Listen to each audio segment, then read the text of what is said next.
What's going on, guys? It's Aaron Barnett, aka The Average Lifter, back again with another workout commentary. In this video, I have a technique bench day and a full chest, back, and arms day. So let's get right into it.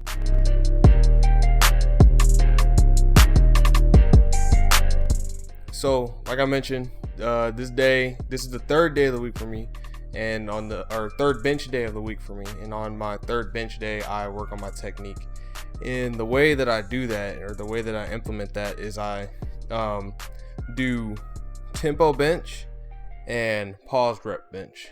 So tempo bench is basically you lower or lift the weight at a certain speed. So for me, it's 4 count on the way down and then explode back up. Basically, I'm doing a tempo bench to basically hammer down on those cues as far as my form and my technique and the way that I lift the weight during the bench press. So I'm just down the movement to again hammer down those cues, make sure I'm really beating into my head and my body how it's properly supposed to be done, trying to get that muscle memory down.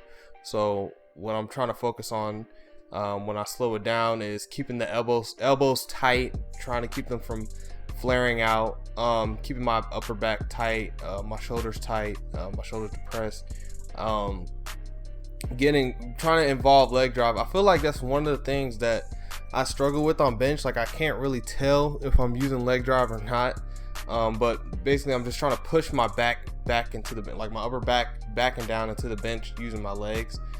So trying to focus on that, as well as exploding up off the chest and bringing my chest to the bar, not the bar to my chest, if that makes sense. So reaching my chest towards the bar. But that's basically what I'm trying to focus on during my tempo bench and slowing down the movement. So for my paused reps, and basically that's just pausing in the bottom of the movement for a certain amount of time, and I do it for a 3 count. This is just to simulate how it is in an actual competition, so actual competition bench. It actually, I don't know, I think it exaggerates it. I've never been in a competition, obviously, but basically you unrack the weight. They tell you to unrack the weight, you lower the weight, and then they tell you to press. So you have to wait for them to tell you to press. So however long you're holding it in the bottom is basically a pause rep. So I hold it down in the bottom position, just trying to work on exploding off of my chest after pausing for around 3 seconds or so, as well as keeping my form and technique in check. After the bench session, I moved on to my chest, back, and arms hypertrophy workout. So I like to superset as many exercises as possible during this workout, because if I didn't, or this session, because if I didn't, it would take forever. Like, it would take a long time. So I start off with a flat dumbbell bench, and I believe right here I'm using the 90s, and I've been working on these for about 2 to 3 weeks. I think, yeah, 2 to 3 weeks. Trying to get them for 3 straight sets of 10 reps, and I finally hit 10 reps on all 3, or 10 reps for all 3 sets. You can see that last rep, that 10th rep was pretty difficult. That was the last set, by the way. So I'm probably going to stick with that weight for another week or 2 and then move up. Then I supersetted these with, or the flat dumbbell bench press with 1 arm dumbbell rows. And on these, I'm just really trying to focus on not jerking the weight up, like using my whole body to bring the weight up, just using my back. Because in the past, I used to like use hundreds or 110, somewhere up there, weight that was really too heavy in my opinion for myself, and I would just be kind of jerking the weight up. But now I'm really trying to focus on using the proper muscles for this exercise, which is your back muscles, the main muscles that you're using. And I try to keep my bicep out of it as much as possible. So once my arm gets to a 90-degree angle, I just pull the rest of the way with my back. So with my lats and my upper back and my rear delts and those muscles. And I try to keep out as much leg drive out of it as possible, if that makes sense. So I'm not trying to like bounce my leg, like push off with my leg to help me lift the weight. So after that, I moved on to a lat pull down close grip. The first set I used both arms. I think this is called a bilateral. I don't know, I have to look that up. I don't know the real scientific term for it, but I use both arms. If you see right here, I'm kind of leaning forward. That's because I'm feeling more of a stretch when I lean forward than if I were to lean back. Plus, I feel it in my lats more than if I were to lean back. And when I pull the weight or pull the cable down, I try to pull it as close to my face as possible, because that's how that's where I feel the most activation in the lats. For the next 2 sets, I am doing a unilateral movement, so still lat pull down, but it's a single arm. And basically, I'm just focusing on the contraction, trying to get that mind muscle connection. So if you look closely here, you can see I'm touching my I think that's my left lat right there. Just trying to feel the contraction and get a better mind muscle connection. And I feel if you can actually touch the muscle that you're working, it will help you get a better contraction, because you have that stimulus of you touching the actual muscle while doing the work. I did 3 sets of 12. I think I did 3 sets of 12 straight. Yeah, for both arms, and then the single arm pull down. And like I said, I'm touching my lat right here, just trying to make sure that I'm getting that contraction down and getting that mind muscle connection.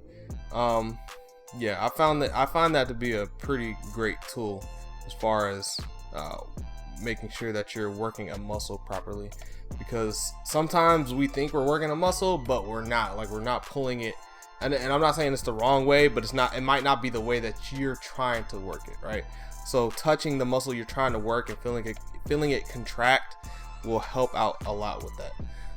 After that, I moved on to arms. I'm doing I think the actual name for it is a French press. Maybe it's not, because whenever I see French press, they're like sitting on an upright bench, but I just call the incline easy bar tricep extensions. And basically, I let my arms kind of go all the way back towards my ears, as far back as I can, so I can take my shoulders out of the movement, and then I press up. I don't lock out per se, but I press up to about almost to lockout, and then come all the way down for that stretch, and then back up again. That is I think that's 80 pounds. Yeah, so for the first 2 sets, I was going for 8 to 10 reps. And then the last set, I dropped it down to 70s and did 12. But I superset at the tricep extension with a easy bar curl. And if you can see that my body is moving, but my elbows do not leave my side, right? They don't come forward, they don't come back, they stay in place. So even though my body is moving back and forth, and I'm putting a little bit of English on it, I'm not using my shoulders to get up that weight. I'm not using my back to row that weight back up. So after that, I moved on to it was a not a superset, a burnout set for bicep and tricep. I believe I was supposed to do like another 3 straight sets of like a superset, but I had been in the gym for a little bit and I was trying to get out the gym, so I was like, this will be just as good. So basically, I'm doing a 1-arm preacher curl here, and I was using the 20s at first, and what I'm going for is I was going for about 12 with the 20s, and then after that, immediately dropped down. I had a 15 and a 10 next to me. I dropped down to 15, try to get 5 to 8 reps with that, and then after that, I dropped down to the 10, and then try to get as many reps as I can with that. And then I did that with both arms. So I'm gonna do the same thing with triceps, but it's gonna be a tricep kickback, and it's basically the same thing. I use the 20s. I do about 12, I think 12 to 15, and then I drop down to the 15s, try to get 5 to 8 with those, and then drop down to the 10s and so on. And I did that for both arms. But I just want to take the time this time right here to talk about what's going on next week. Well, this video is going to come out Friday, so yeah. No, it what's going on currently for me, but what y'all will see next week is a deload week. So basically, I'm just going to be dropping the weight, giving my body a break, I'm only gonna squat once, bench twice, and I'm gonna deadlift once because I only deadlift once anyways. But dropping the weight, my hypertrophy workouts, I'm only gonna work the muscle group once that week, and as well as dropping the weight, and basically just give my body a break, because right now I've been going at it for about 4 months pretty hard, and my body's feeling it.